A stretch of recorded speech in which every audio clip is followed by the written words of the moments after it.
to Gen X Living Life. Today we're going to talk about one of the major events in our Gen X lifetime. It's 9/11. So I'm Penny. I'm Maggie. Yeah.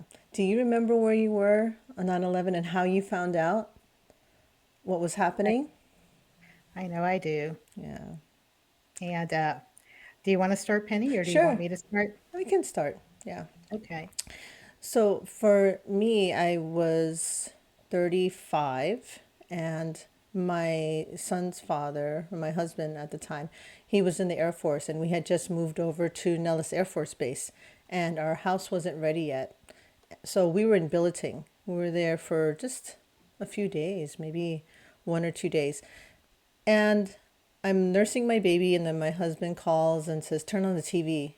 I was like, "Okay." So I turn it on, and every channel had the news about a plane hitting 9/11. I mean, sorry, the plane hitting the Twin Towers.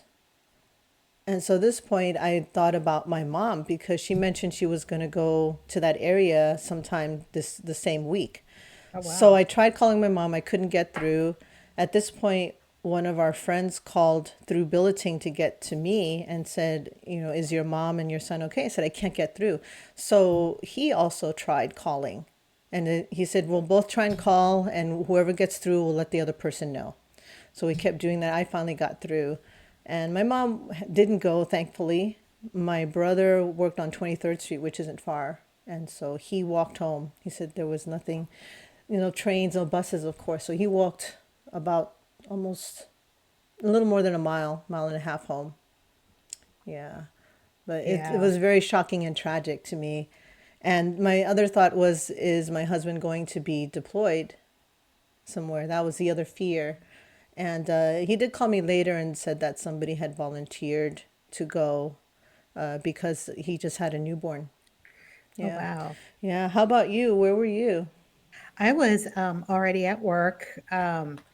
The I was working at a doctor's office at the time, and I went to the back waiting area because you have the waiting room in a regular office, and then when you get called back, there's a secondary waiting room.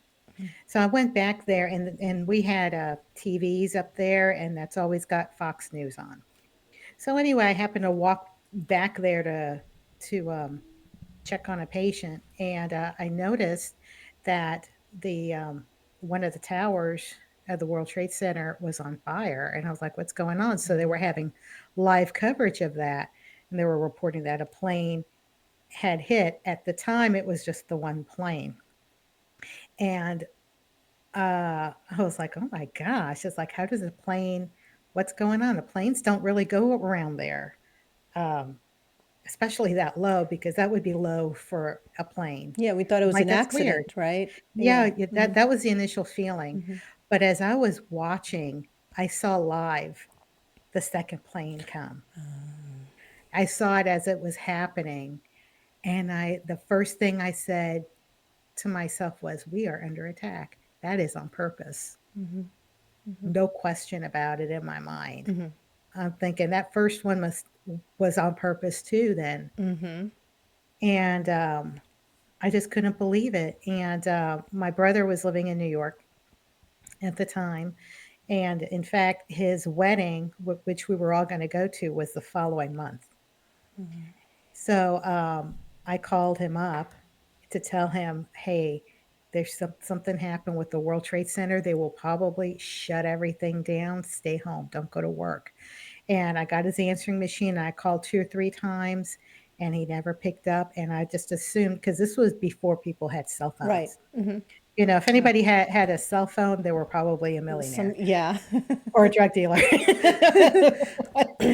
Yeah. I but mean, they were around, but it wasn't commonplace. Yeah, no, it wasn't exactly. Yeah. commonplace. They were very expensive. Only, people Yeah. had them Yeah. or beepers, and that doctors had those. That's So right. anyway, we we tried, so that way is like, look, don't go through there because you may have trouble.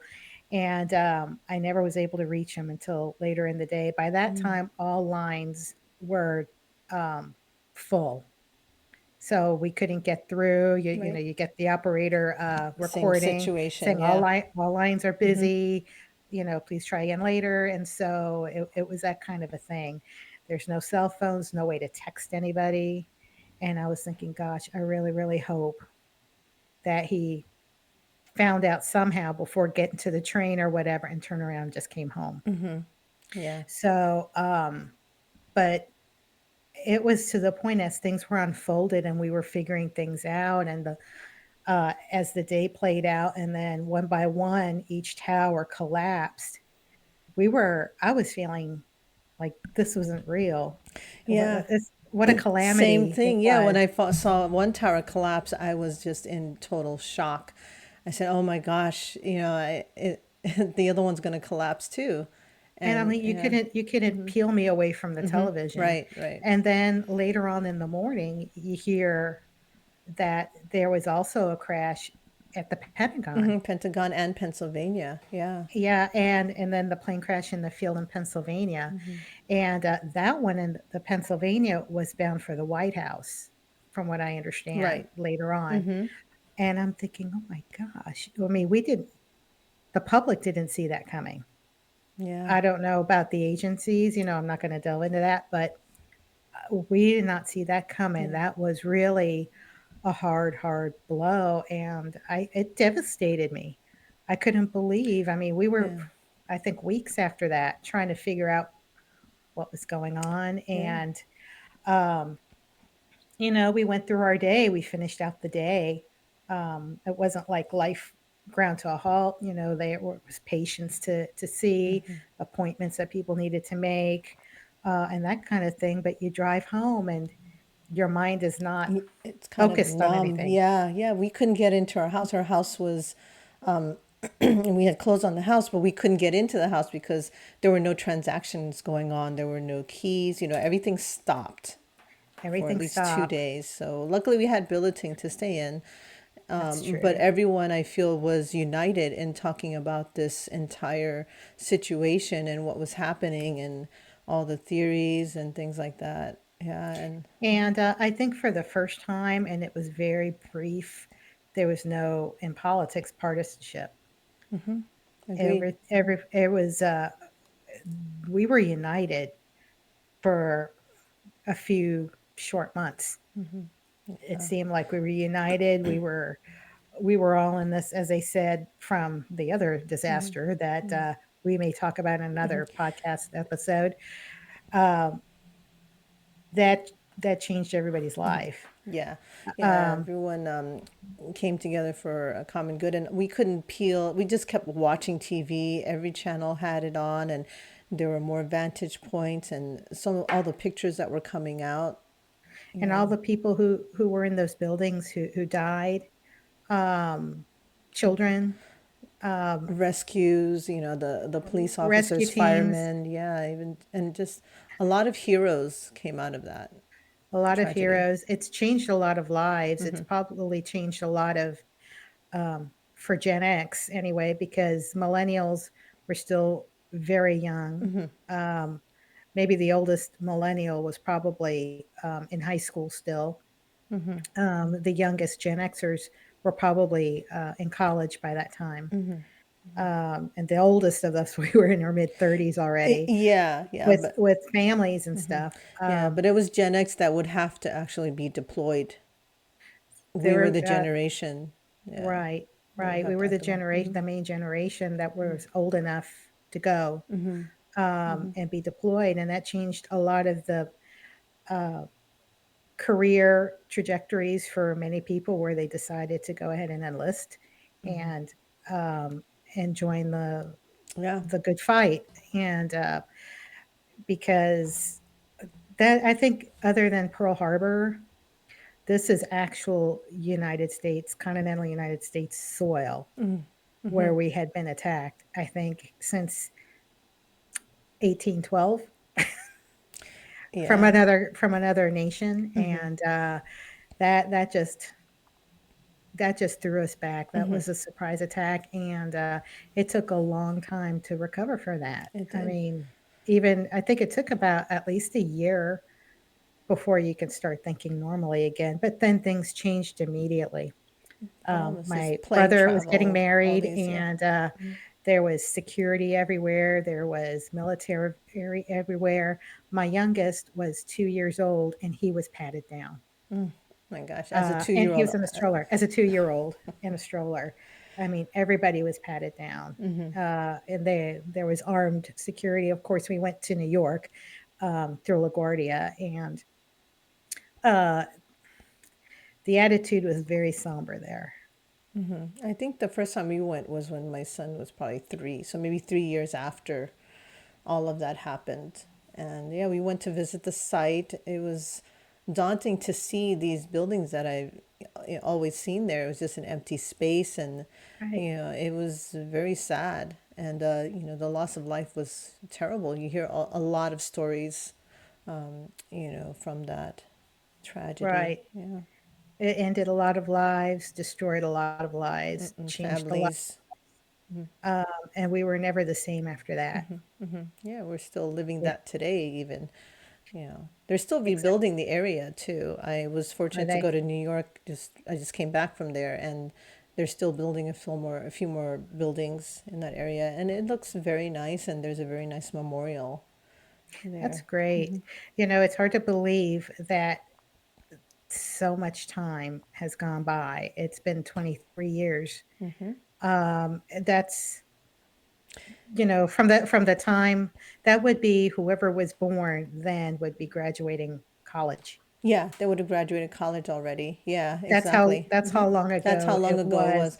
But it's still very Yeah, fresh in my mind. I still can it feels remember like it it very just well. happened. I can still, yeah, yeah, Yeah. yeah. And so I can appreciate how people felt when they first heard when JFK was assassinated Right. or when Pearl Harbor was bombed, how the nation must have felt then. We Yeah. felt this. And I'm not saying that only Generation X did that. We know that the boomers and the silent everybody felt that.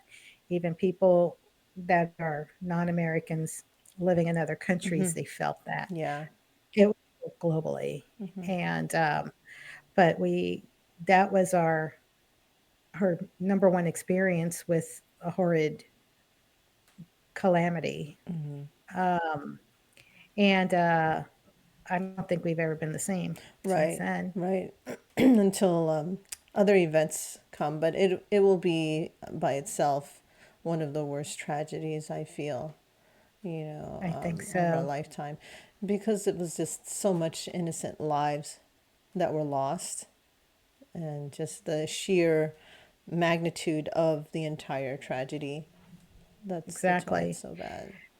It's um it's a day that will unfortunately live forever. Yeah, And we're grateful to all the first responders, the police officers, the firefighters, the paramedics, the ambulance um, people, and just normal everyday citizens for being heroes, normal. and Yes, yeah, and unfortunately, a lot of these people are still affected by the dust and the chemicals in that area, and some yes, of them are they were having got health issues now. health issues, cancer, and all of that, and uh, it may not have killed them. They probably would still be alive. Yeah, a lot of them Um, survived that, tragedy, that did, but they went on to develop other things, which is very sad. And it seems as if, it's still, the ongoing effects are still happening even to this day, and it will continue. yeah. So, which is, So we are in remembrance of 9/11, September 11th, 2001. That was on a bright and beautiful Tuesday morning. yes, Perfect, perfect day, beautiful day. Yes. clear sky, nice and cool, and no one would have ever thought how their day would end. Um, it ended up to be a terrible Yeah. morning, Yeah. and we will always remember. We'll never forget. Yeah. So thank you for watching. Please let us know in the comments, where were you and what were your feelings on the day of 9/11? We would like to share this day together with you. I appreciate you joining us. Take care. Thank you. Bye. Bye.